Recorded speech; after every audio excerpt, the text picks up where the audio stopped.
Well, folks, as predicted, the one world government, yeah, that's kind of inbound. We're going to be talking about that next here on Prepper Nation.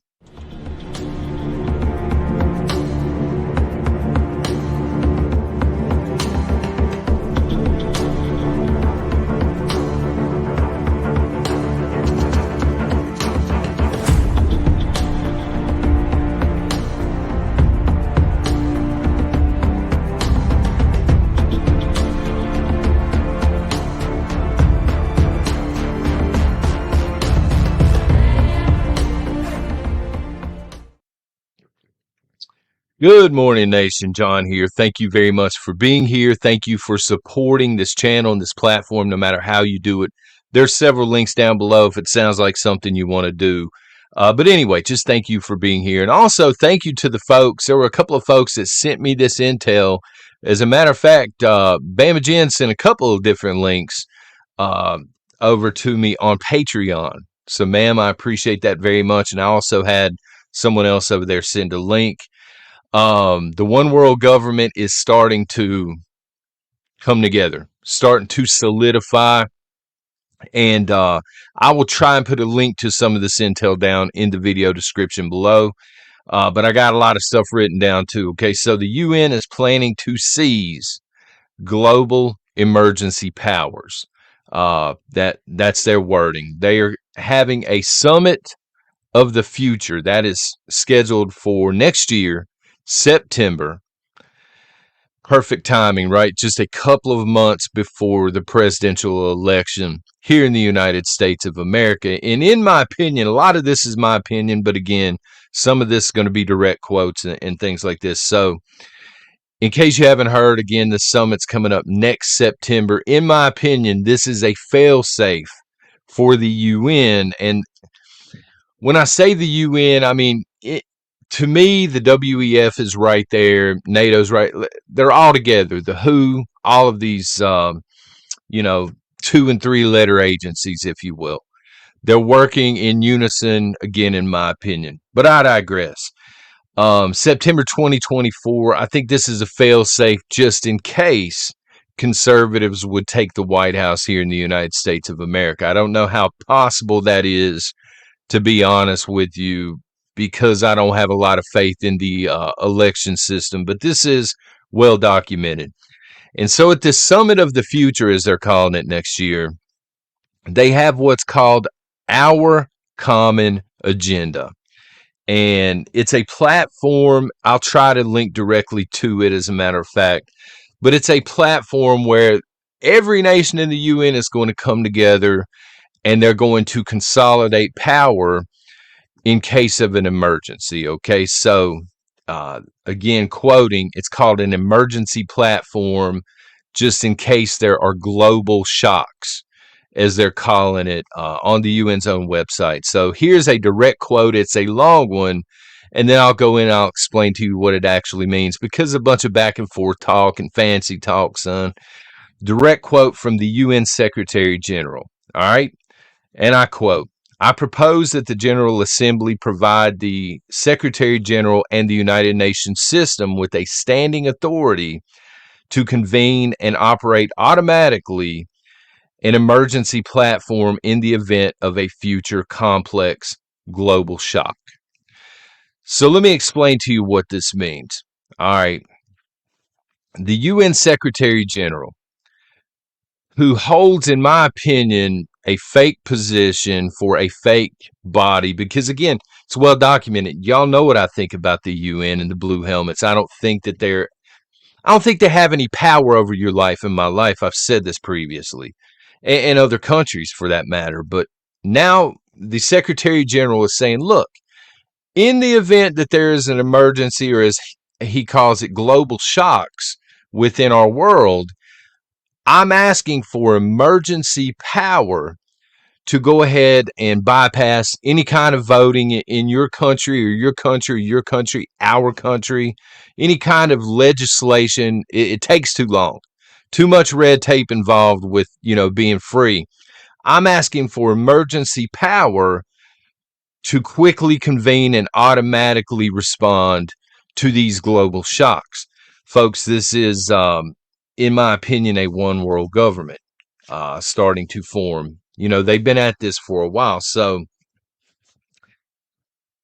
within the UN's framework here, and what the Secretary General of the UN, that has absolutely no authority, is demanding now from all of the countries within the UN, he's saying, you know, this would only be for a set amount of time. You know, I don't know what that set amount of time is. We're not going to find out till next September.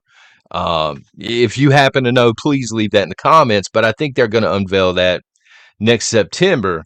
But he also goes on to say, the Secretary General of the UN, he would be able to extend that time. So, in other words, if we run into a global emergency, he wants automatic power to streamline the process to put blue helmets on soil in whatever country he deems necessary, to do whatever he deems necessary for the greater good, would be a way to put it, for a set amount of time. And if that time is not long enough, son, he wants to go ahead and extend that time until he thinks it's enough. So, in other words, he wants to rule the world. I mean, when you get right down to it, if there's an emergency, this cat would be able to just dictate to anybody and everybody that lives in a country that is affiliated with the United Nations. So in this legislation, they list several possible global risks, what they consider to be global risks. And I'm going to go down the list as they have listed them. The first would be a major climate event. Oh, what a shocker. A major climate event. The old side hustle of, we've got 10 years and the world's going to be a fireball. So if this cat decides, hey, if we don't do something right now, we're going to be a fireball in 10 years. This is a catastrophic event. This is a global shock. Now I'm assuming power. Now we're going to push anything that I say goes at this point. A pandemic. I mean, we're on the back end. We just got out of a pandemic. These things typically come around every 100 years, but he's saying, just in case there would be another pandemic just popping up out of the blue, out of another wet market or wherever the thing came from. Probably not a wet market, right? If I was a gambling man, but he's going to assume immediate control.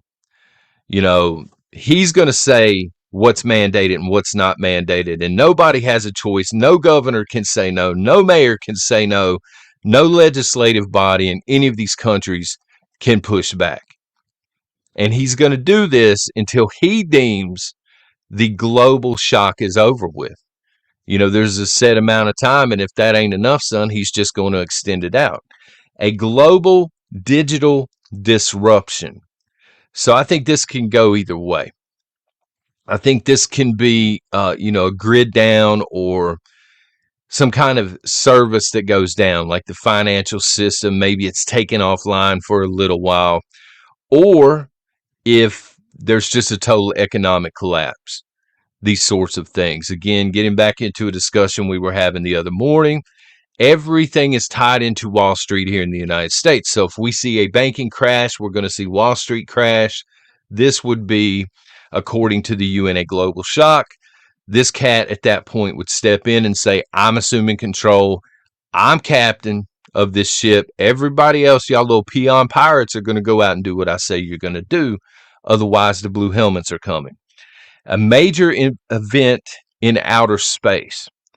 I'm trying not to laugh at that one, okay? But again, I mean, it's kind of laughable that they would word it that way, a major event in outer space. But we're starting to see a lot of UFO stuff popping up on mainstream media. And as y'all know, many of you that have been here for a while, you should know how propaganda works now. Before they hit a certain topic, they start laying groundwork. How do they do that? They use mainstream media or legacy media or whatever, and they lay the groundwork. They start with small stories and they kind of stair step up until they get to the actual event they're trying to plan, or false flag, or whatever the case may be. So as laughable as that sounds, we can at some point, we could see this play out. You know, we've got visitors, folks. or it could be something to do with technology and warfare in space. And finally, this one is just ridiculous because the man's asking for something illegal in the first place. Unforeseen risks. So unforeseen risks is so vague that it can literally be anything. You know, this cat can go to the store's out of milk.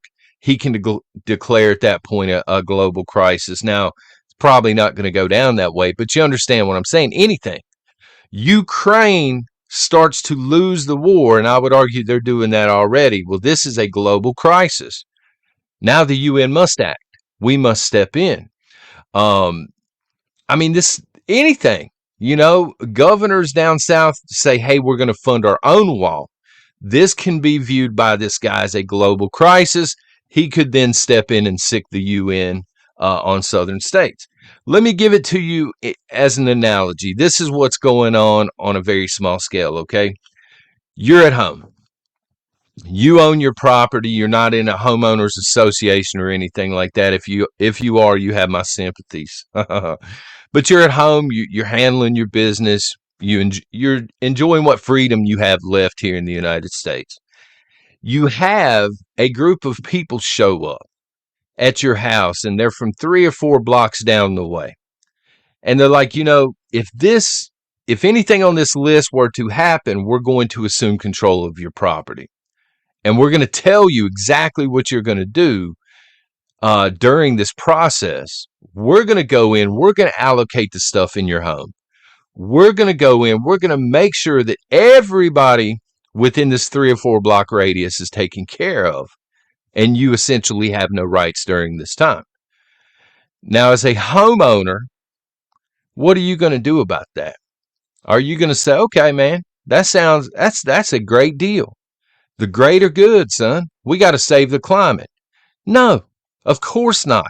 If you are in your right mind, you can be like, son, you got 5 seconds to get off my property or the birdshot's coming out. The scatter shot, whatever, it's coming out. You know, there's a no trespassing sign, get off my property. You know, take this clown show elsewhere. That's what's going on an international level. All right, these people, they meet in Switzerland. They're making or trying to make decisions for people like us here in the United States. The Biden administration, shockingly, they already support this. They've already came out twice now, and they say they support this thing that's going to be voted on illegally next September and introduced to the international community. And unfortunately, it's going to be, I think, accepted here in the United States with very little pushback. And I'm going to explain why. I mean, I don't think it should be. I think we should resist with everything we got. But here we go. Take a look at our country right now. Take a look at all of the illegals that are here. We're going to start with the illegals. They don't want to be kicked out of the country. Period. These people, and they are people, I'm not trying to dehumanize them, they're people. They're going to agree with whatever they're told as long as they get to stay here. Hey, you can stay here, son. We're not going to deport you, but this is how it's going to be. Okay. Whatever. They don't care. They're coming into your home.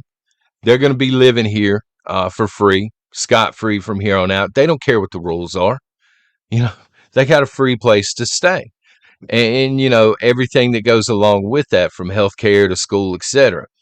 You're socialists here in the United States, and there are plenty of people, a lot of them are younger, a lot of them don't understand socialism, communism, capitalism. They just don't get it. But there are a lot of them. You know, they've graduated from universities and stuff like this. They're going to agree with whatever keeps the free stuff coming. You know, universal basic income check. Yeah, they'll take that and trade their rights off for this. Tell me I'm wrong, nation. They'll do this in a heartbeat. If it means they get free, free, it's not really free. Spoiler alert, somebody's paying for it, but $800 a month. Here's a free $800 check every month. You loyal socialist, all you have to do is hand your rights off, to Joe Biden so he can kick them on down the road to the UN. You're also going to have patriots, people that I would consider to be patriots, people like you and me, that are going to say, you know what, I don't want to be punished. I don't want to step up and say anything. I don't want to be punished at work. The ESG score. I don't want my credit to take a hit, this sort of thing. I don't want people thinking bad of me. I don't want people in my church thinking bad of me for speaking out against this, or co-workers. I don't want my friends to think bad of me. I don't want to make waves. I don't want to rock the boat. I just want to keep my head down and my mouth shut and do whatever. Even though they don't like it, even though they agree with what we agree with here, that we have inherent rights in this country, legally speaking, they don't want to rock the boat. So they're just going to allow this to happen. I know this is strange, but I'm going to go to the movie Troy for a minute. It's a banger movie. If you have not seen it, it's the older one. It's got Orlando Bloom in it, I think. Brad Pitt. It's got that blonde-haired chick that being all shady back and forth, being all scandalous. Great movie. But anyway, at the beginning of the movie, there's a fight and there's a quote. And one king says this, and I quote, because it applies here. The ruler of, I think it's Thessaly, if I'm not mistaken, in the movie, it's been a while since I saw it, carries this scepter. Give it to your king. So essentially what's happening here is Joe Biden is trying, the Biden administration, because it ain't just Joe, it's, the puppeteers and all these people surrounding him, these moochers, they're trying to take our rights away that are constitutionally guaranteed. They're putting it into scepter form. And then Joe Biden is trying to hand this to the Secretary General of the United Nations and saying, here are the rights of all the United States Americans. You now have the power. That's exactly what's going on. Joe Biden is taking we the people, he's wrapping it up with a shiny bow, and he's trying to hand it off to the blue helmets. The problem is Joe Biden's not a king. It doesn't really work that way. And again, legally speaking, I'm not advocating for anything illegal here. I'm telling you, constitutionally speaking, it does not work that way. It works one of two ways, right? Either we have representatives here in the United States that answer to us, or we roll guillotines out and we get down to business. Constitutionally speaking, that's how it's supposed to go. None of this, hey, you're over in Sweden dictating to us how we're going to live. None of this one world government stuff. People keep saying the one world government is here only if we allow it. Joe Biden, son, if you're out there, you're not a king. You are a diaper dirting, stuttering, slurring, ice cream eating, armed forces disrespecting, hypocritical UN sack riding piece of crap. You are not my president. You are not a king, and you are not going to hand my rights off to Soros and the gang over in Switzerland. I promise you. I'm on private property. It is posted. I understand how the Constitution works. If people with blue helmets show up here waving a fancy declaration around saying this is how it's going to go down, that declaration and that person waving it around will not be seen again. Just letting y'all know. Hopefully, I'm not the only person out here that thinks this way. But even if I am, I'm firm in my beliefs on this. Y'all let me know what you think in the comments. Y'all take care and God bless.